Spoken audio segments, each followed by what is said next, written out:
En este video se va a hablar sobre la determinación de flavonoides en extractos de plantas por cromatografía de capa fina. La cromatografía es una técnica muy útil y efectiva para la separación de compuestos orgánicos, incluso desde matrices complejas. La separación de los componentes ocurre en base a que también se encuentren absorbidos en una fase estacionaria o a que también se disuelvan en una fase móvil.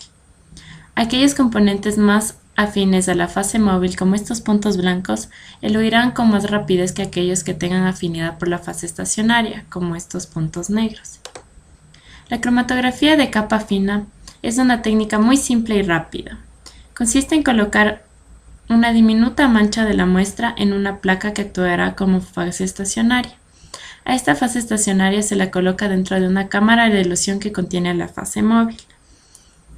El solvente asciende por capilaridad y por su volatilidad, y ocurre la partición de los diferentes componentes de la muestra.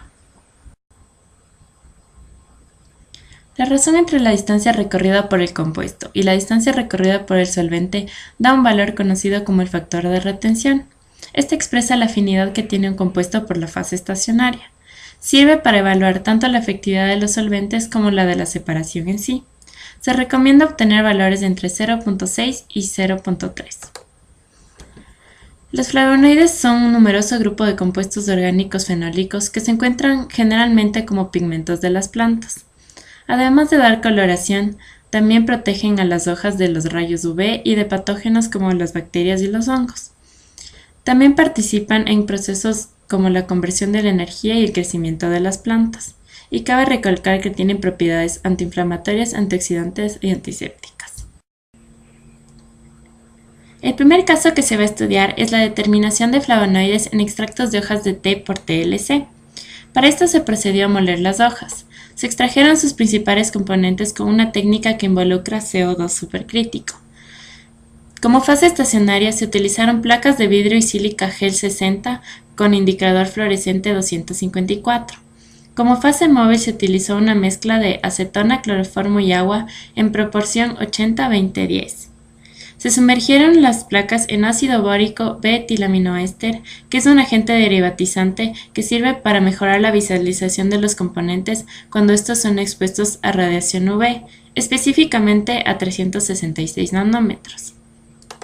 Como resultado se encontraron dos flavonoides principales, la catechina y la quercetina. Los RFs encontrados fueron de 0.68 y 0.84 respectivamente. El siguiente caso es sobre flavonoides identificados en una especie rosácea llamada Alchemilla L, que fueron halladas en la región noroeste de Turquía. El material seco pasó por un proceso de molienda y por una extracción etanólica. Después, los extractos pasaron a ser macerados e incubados por largos periodos de tiempo para aumentar la concentración de los analitos. Como fase estacionaria se utilizaron placas de sílica gel 60 con indicador fluorescente 254. Como fase móvil se utilizó una mezcla de 4 solventes, acetato de etilo, ácido acético, ácido fórmico y agua en proporción 100-11-11-27.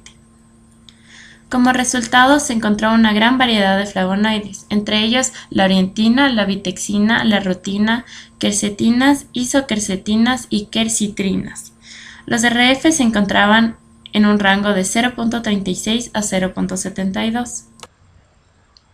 El último caso fue el análisis de cromatografía de capa fina en extractos de caléndula. Se tomaron las flores de caléndula, se las secó y se las molió para después realizar una extracción metanólica. A estos extractos se los concentró por disminución de presión. La fase móvil utilizada fue la misma del anterior caso, sin embargo la fase estacionaria era novedosa. Se utilizaron platos 20 por 20 de aluminio recubierto de celulosa microcristalina. Esta celulosa aumenta la afinidad de los analitos por la fase estacionaria. El agente derivatizante fue el mismo del primer caso, sin embargo, no se sumergieron las placas, se utilizó un rociador.